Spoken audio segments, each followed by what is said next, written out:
Hebrews is inviting us to see is what scholars call a typological relationship between Jesus and Joshua.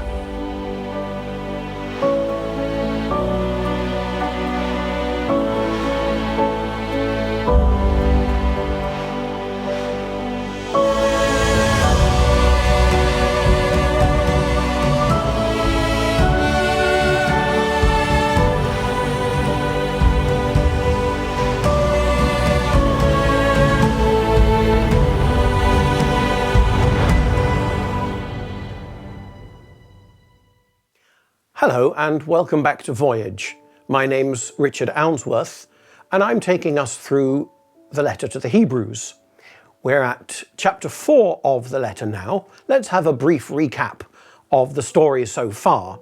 In chapter 3, the author has been talking about Psalm 94, the last sort of third of that psalm, in which God speaks about how he was made angry by his people and swore as a result of his anger at their faithlessness that they would never enter into his rest. And we discovered that the author of Hebrews links this psalm to a particular event in the story of Israel's wilderness wanderings.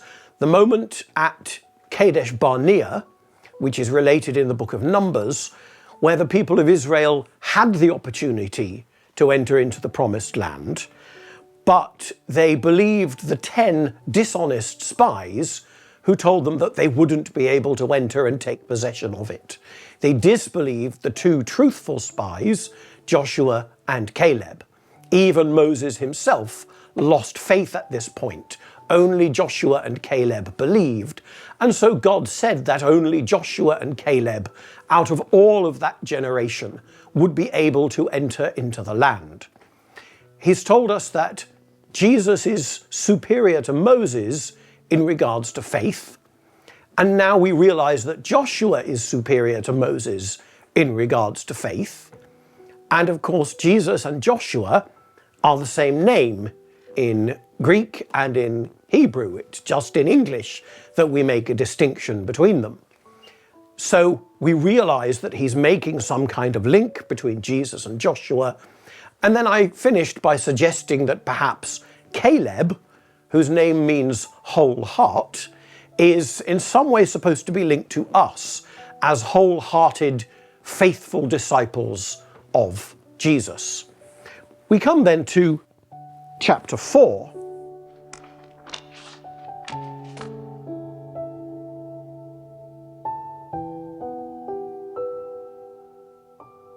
And he begins, "Therefore, while the promise of entering his rest is still open, let us take care that none of you should seem to have failed to reach it." So there is some rest that still remains.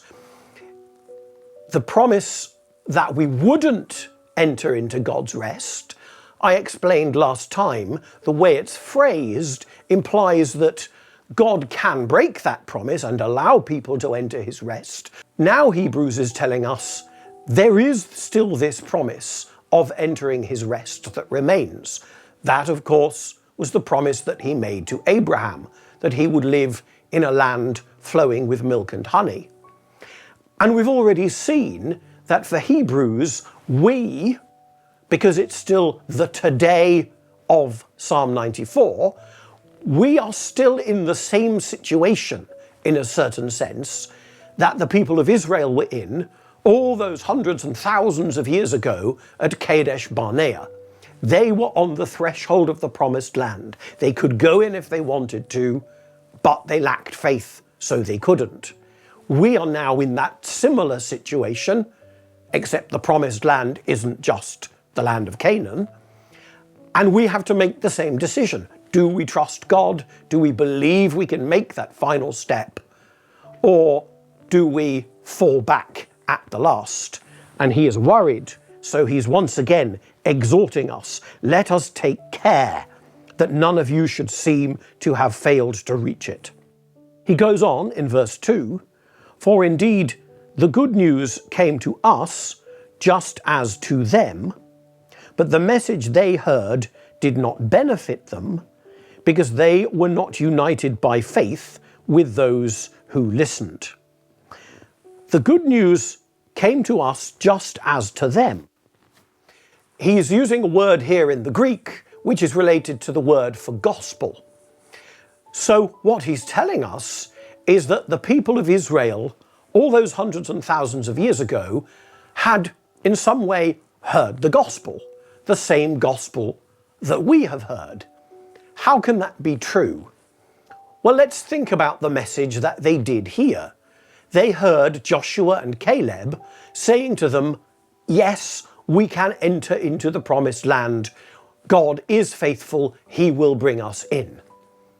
Is that in some way the same as the message that we've heard, the gospel message we heard from Christ and his apostles? And I think it is, as long as we realize that the promised land that we have been promised is not some geographical part of the earth, it's heaven itself. It's entry into God's life, entry into friendship with God. That is the fundamental message of the gospel, that God wants us to be not just his children, but his friends. He wants to share with us his very life. And I think that Hebrews is telling us that we can see, as it were, the same shape of that message in the message that Joshua and Caleb gave when they returned from spying out the promised land. We are on the threshold. We can enter in. It's up to us whether we want to take that final step. Now, the second half of this verse is one of the most problematic in all of the New Testament. We've already seen one example of this where the Greek has gone a little bit wrong. One has to remember that all of the manuscripts that we have of the Greek New Testament, which is the language it was written in, all of those manuscripts are hundreds of years younger than the New Testament itself. So we don't have what the author of Hebrews wrote. We don't have what the evangelists wrote. What we have is copies of copies of copies of copies of what they wrote down. And when people make copies, they make mistakes. Things start to go wrong. And we have to try to reconstruct what it might be they originally wrote down. And sometimes the cleverest biblical scholars in the world find themselves at a bit of a loss. And when you pick up your sort of academic copy of the Greek New Testament, you see that the whole text is covered in footnotes and brackets and signs of confusion. And this is an example of that. So he might have written, as I read to you, the message they heard did not benefit them because they were not united by faith with those who listened. Or he might have written, it did not meet with faith in those who listened. Maybe you think it doesn't matter at all. Ultimately, what matters is that, well, we have to respond with faith to the message that we hear, the message we hear from the apostles, which is analogous to the message the people of Israel heard from Joshua and Caleb. We have to respond with faith when we hear that message, but also we have to be united in faith with those who listened. But if he did speak about being united with faith in those who listened, which actually I think is probably what he did write, then the question is, well, who are those who listened? And I think the distinction is between listening and hearing. All of the people of Israel heard Joshua and Caleb speak the truth, but they didn't listen. Who listened was only Joshua and Caleb. They had listened to the voice of the Lord, and therefore they were able to respond with faith to what they saw and to speak faithfully about what they had seen, even though nobody listened to them.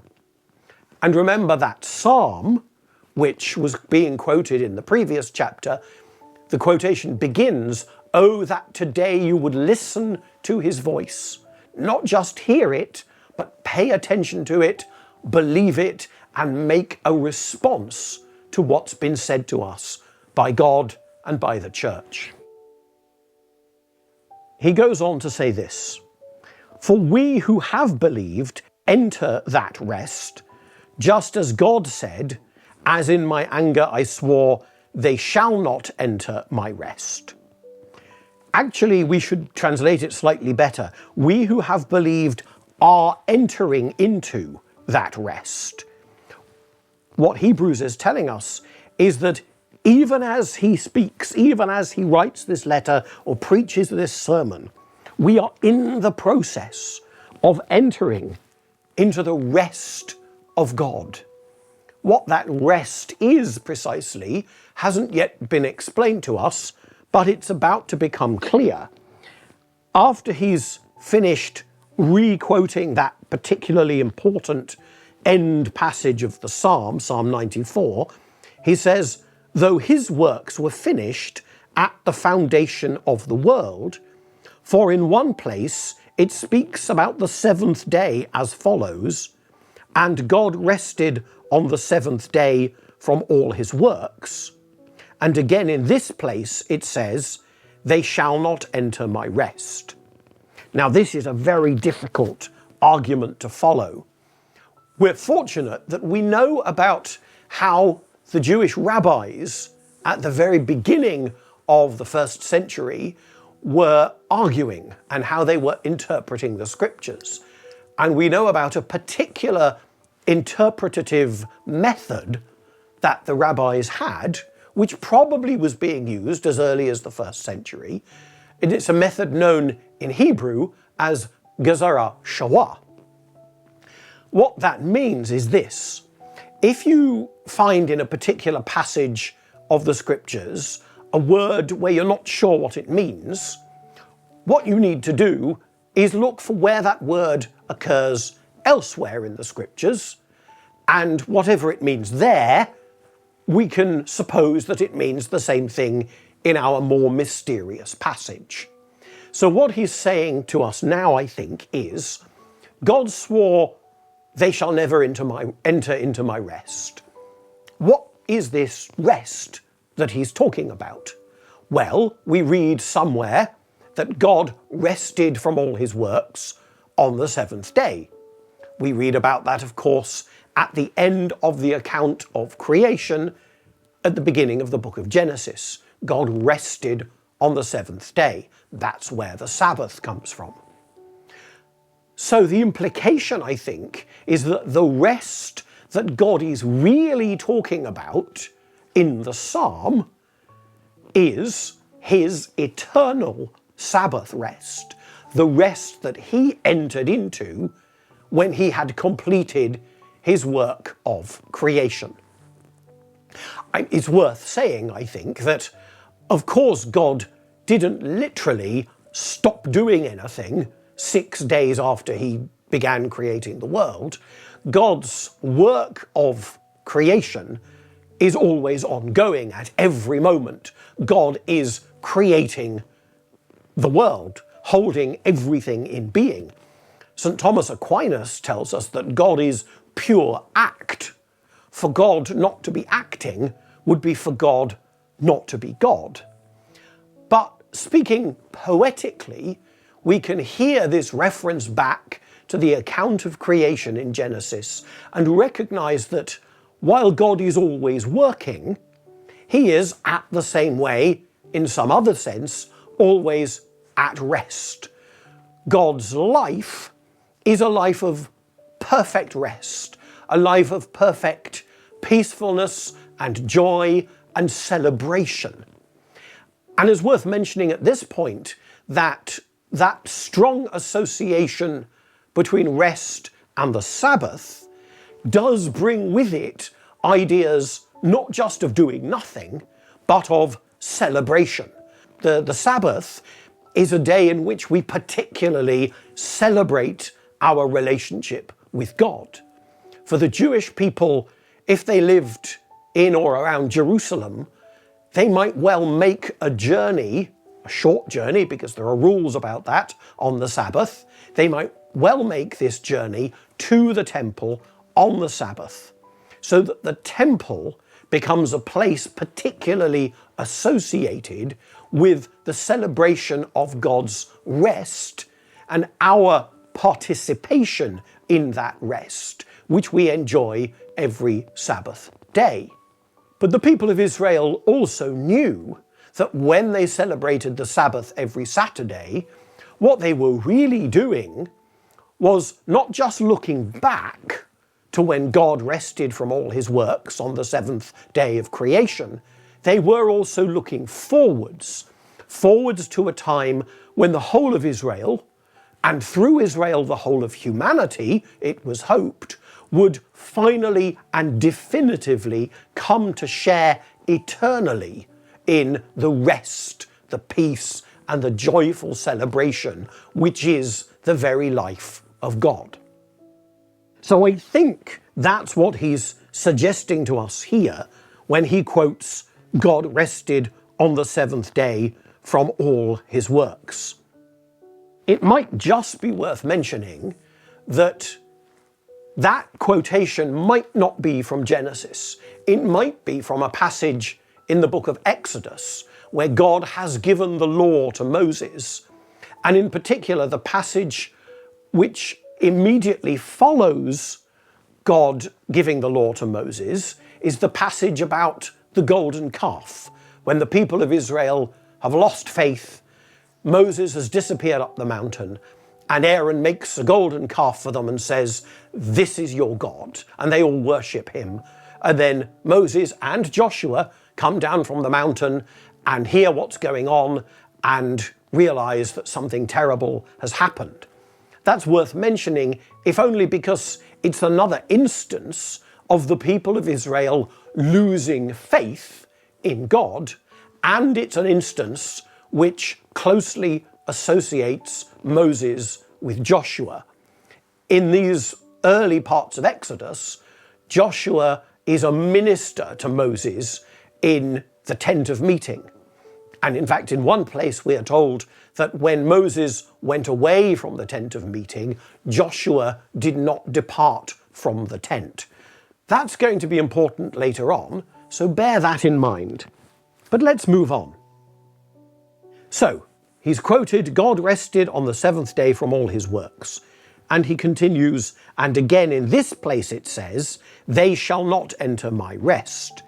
Since therefore it remains open for some to enter it, and those who formerly received the good news failed to enter because of disobedience, again he sets a certain day, today, saying through David much later, in the words already quoted, today if you hear his voice, do not harden your hearts. I think this is one of the most difficult passages to follow the argument of, really, in the whole of the New Testament. It's a very dense piece of argumentation. What he's saying now is that the rest that he's speaking about in the psalm can't simply have been going into the land of Canaan, even though in one sense Hebrews wants us to understand that that is what the psalm is all about. It is specifically referring to that passage in Numbers 13, 14, 15. But in another sense, it must be about something else, because he says today, and it's still today, so it must have some continued relevance and application to us. And the psalm, he takes it for granted, comes from the mouth and the pen of David, the psalmist. And David, of course, lived much, much later than that wilderness generation. David lived in Jerusalem. David lived in the promised land. So then he goes on to say this, if Joshua had given them rest, God would not speak later about another day. Joshua did lead the people of Israel, unlike Moses, because Joshua did have faith. Joshua did lead the people of Israel into the promised land. And yet, this psalm speaks about not entering into God's rest. So there must be some other rest that Joshua didn't give the people of Israel. If Joshua had given them rest, he would not have spoken later about another day.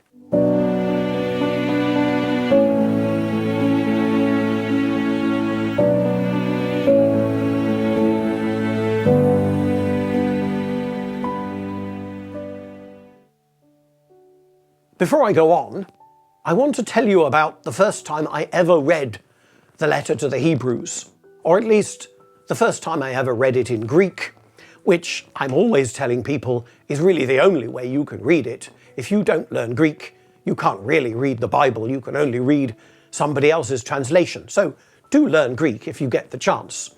If you don't, you'll have to trust people like me. Anyway, I was reading it in Greek and I came across this verse and it completely stumped me. Because what I read was, if Jesus had given them rest, he would not have spoken later about another day. Because, as I've already mentioned, the Greek for Joshua is Jesus, and that's Jesus. So I was hugely puzzled. I thought to myself, why is the author of Hebrews now criticizing Jesus for not giving us rest? Surely that's exactly what Jesus does, and surely the author of Hebrews doesn't have a problem with Jesus. So I was baffled. I checked again and again. I hadn't misread any of the words. So finally, of course, I cheated and looked in an English translation, and there I saw that Jesus wasn't Jesus, it was Joshua. And it really struck me. Actually, it gave me the idea which became my doctoral thesis. But it also occurred to me at that time that perhaps when people first heard this, they would have done the same kind of mental double take, that sort of blink and, oh, I see what you mean, that I had to do. It would have struck very powerfully the first hearers of the letter to the Hebrews that Jesus and Joshua have the same name. I've already suggested to you that Hebrews is inviting us to find some kind of relationship, some kind of analogy between Jesus and Joshua. I think now he's really driving the point home by using the word Jesus to refer specifically to Joshua, the son of Nun, and not, as we might call him, Joshua, the son of Mary, Joshua, the son of God, who we call Jesus. And in fact, I've come to the conclusion that what Hebrews is inviting us to see is what scholars call a typological relationship between Jesus and Joshua. The language we use would be to say that Joshua is a type of Christ. What do we mean by that? A type is in some ways a foreshadowing, or as it were, an echo in advance of somebody or something. A historical typology, as this one is a relationship between two figures or two events, two processes or two places, one in the past, the other in the present, or one in the present, the other in the future. In this case, a relationship between Joshua and Jesus. But there's a fundamental difference.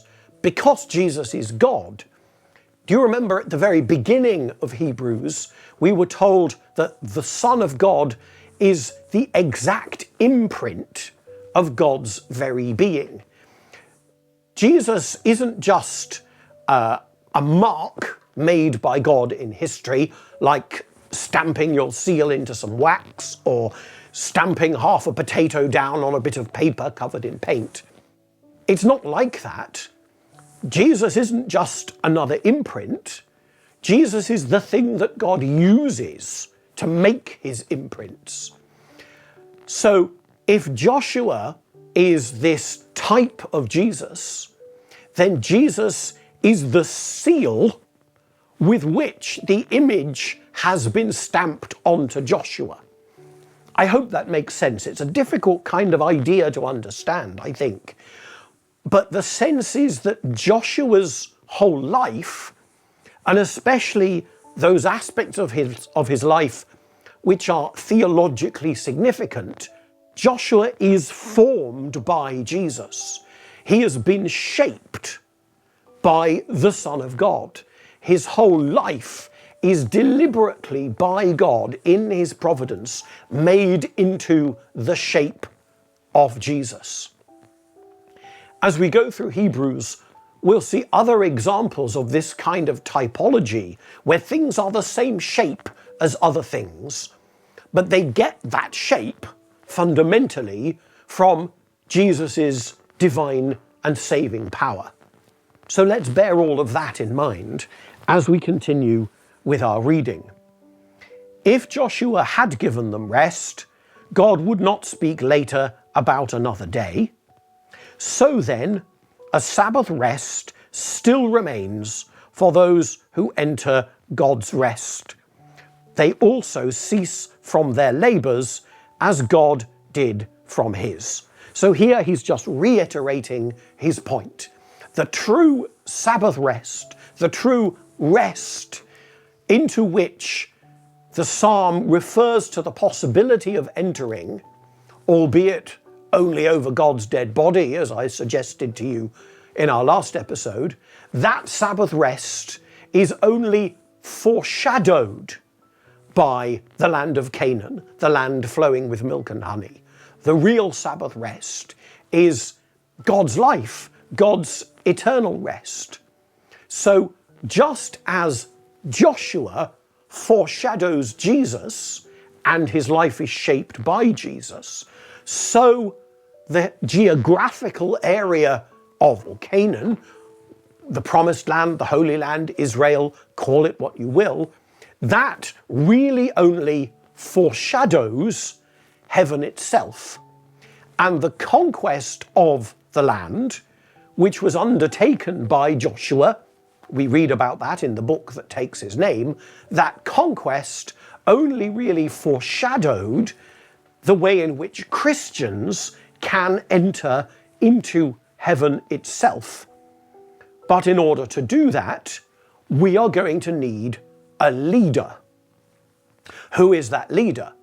Well, of course, it's Jesus. And you might remember that Jesus has already been referred to as the pioneer of our salvation. That was in chapter 2, I seem to remember. Jesus is the one who is at the vanguard of his holy people. As Joshua stood before all the people of God and led them through the river Jordan into the promised land, so now Jesus is our forerunner. He is the one who is at the head of the mighty army of the Christian church, now entering into God's rest. And remember, I said we should read this verse a few verses ago. We who have believed are entering into that rest, just as God said. We are being led by Jesus, even now, into the rest of God. Let us therefore make every effort to enter that rest, so that no one may fall through such disobedience as theirs. That really sums up the whole of the message of everything we've read from the beginning of chapter 3 up to the present moment. We have the opportunity, we can enter into God's rest if we want to, or we can be faithless, we can be disobedient, we can not put our trust in God, and then, like the people of Israel of that generation at Kadesh Barnea, we will fall by the wayside. He goes on to say something that initially doesn't seem to have any relationship to what we've just read.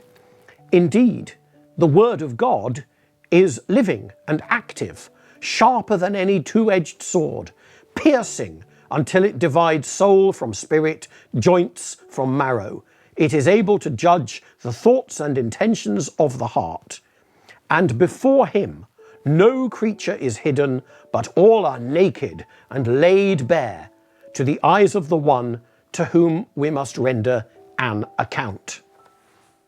The Word of God is alive and active. What does that mean? It means that the Scriptures are not just a dead letter. They're not just history. Of course, the Scriptures, a lot of them, are history, but they are about us. Everything in the Scriptures has its present day relevance. And the way in which we respond to the Scripture speaks about our relationship with God. It cuts to the very core of our being. That's exactly what he's saying. And he uses actually a very strange word. I think here it's translated as laid bare. The word in Greek is rather marvelous, tetrachelismena. And what that means is that we are being held by the throat. It's related to the word trachea in English. It's as if God is wrestling with us, like he did with Jacob in the book of Genesis. And he's got us in a full Nelson, and he's holding us, and our throats are sort of being pulled back and laid bare so that if he wanted to, he could throttle us. God has us completely in his grip. We can't hide anything from him. And it's his word directed to us, speaking immediately to our hearts, that determines how we stand in relationship with God, whom he describes here as the one to whom we must render an account. We then have a big pause, but we haven't got to the end of chapter 4 yet. I imagine if the author of Hebrews was going to do his own chapter headings, we would be in another chapter now, but he didn't. The chapters came along a bit later, so we'll continue with chapter 4 for another few minutes. And he goes on like this. Since then, we have a great high priest who has passed through the heavens, Jesus, the Son of God. Let us hold fast to our confession. Now that one sentence sums up almost everything in the letter to the Hebrews. Firstly, he reiterates something that he said at the beginning of chapter 3, that Jesus is our high priest. In chapter 3, he was described as the apostle and high priest of our confession. And here he says, a great high priest who has passed through the heavens. And then he says, let us hold fast to our confession. So do you see how he makes those links between different bits of his text? He also tells us that the high priest Jesus has passed through the heavens. There's this idea in the Israelite mindset that there are kind of lots of layers of heaven. Sometimes they just speak about one heaven, but other times they speak about the heavens, almost like it's sort of an onion, and you can go through and higher in and further up and so on. And he's describing Jesus as moving through the heavens here. Now, he's just been speaking about another type of motion, a motion of entering into the rest of God. And the image that he's used is the image of the people of Israel entering into the promised land. Now that we might think of as kind of a horizontal or a geographical movement going from one place to another. Here he speaks of a vertical movement, which is not so much geographical as cosmological. Jesus is going up, but of course not literally up into the sky. What happened at the ascension, what we would have seen if we were there, I don't really know, but we do know that if we were to get into a space rocket and fly up into the sky, no matter how far we fly, no matter how high we go, we'll never get to heaven. It's not a geographical movement that Jesus made, but a theological and a cosmological one. Jesus has passed up into the heavens. But at the same time, he's creating a link between these movements, the geographical one of the people of Israel led by Joshua into the promised land, and the cosmological one of Jesus as our high priest passing through the heavens. I think the implication, though by no means has he drawn this out yet, he's just dropping the barest hint here, the implication is that just as Joshua led the people of Israel into the promised land, so Jesus, as our high priest, is leading us, as it were, up into heaven. So we have a great high priest who's passed through the heavens, Jesus, the Son of God. This is the first time, actually, that the letter to the Hebrews links the title of Son of God explicitly to Jesus, though we always knew that he was talking about the same person with both Jesus' name and the title Son of God. But now he's sort of bringing everything together and echoing everything right back to the beginning of chapter 1. Let us hold fast to our confession. It's just the same message. Hold fast, be faithful, be obedient, don't lose hope, don't lose faith, trust in God. If we trust in God, we can make that pilgrimage that Jesus is leading us on to our heavenly homeland. For we do not have a high priest who is unable to sympathize with our weaknesses, but we have one who in every respect has been tested as we are, yet without sin. He's reiterating that Jesus is our priest. And do you remember how I spoke about how Jesus needed to be made perfect according to the letter to the Hebrews? And that perfection was not something that was lacking in Jesus as such, but rather he needed to be made perfect as a high priest. Because the function of a priest is to create a bridge between the divine and the human, between God and human beings. And now he's saying Jesus is a high priest for us, and a perfect one, precisely because he's able to sympathize with our weakness. He knows what it is to be weak. He knows what it is to be frightened. He knows what it is to be tempted. He knows what it is to risk failure. There's this profound solidarity, which Hebrews emphasized very strongly in chapter 3 and is now reiterating. This confidence that we gain from the very fact that Jesus is our perfect high priest. He knows what it's like. In the Old Testament, when it speaks about priests, it always emphasizes how they're different from other men, how they're set apart from other human beings, how their robes and so on make them look resplendent, how they're the only ones who can go into the Holy of Holies, and so on. But that's because the priests of the Old Testament are taken from among us. They're just human beings. So all the emphasis has to be on how they are trying to get closer to the divine side of things. But Jesus starts on the divine side of things. So consequently, all the emphasis is on how he comes over to us in his sympathy and his solidarity with us. And the chapter finishes, "Let us therefore approach the throne of grace with boldness, so that we may receive mercy and find grace to help in time of need." He's added a new idea here, that we can approach God's throne. And we'll see that that comes up again and again. But fundamentally, the message is the same: hold fast. But reminding us that to hold fast, to have confidence in God, is to be making a journey. To be making a journey led by Jesus into heaven itself. That's where the throne of grace is.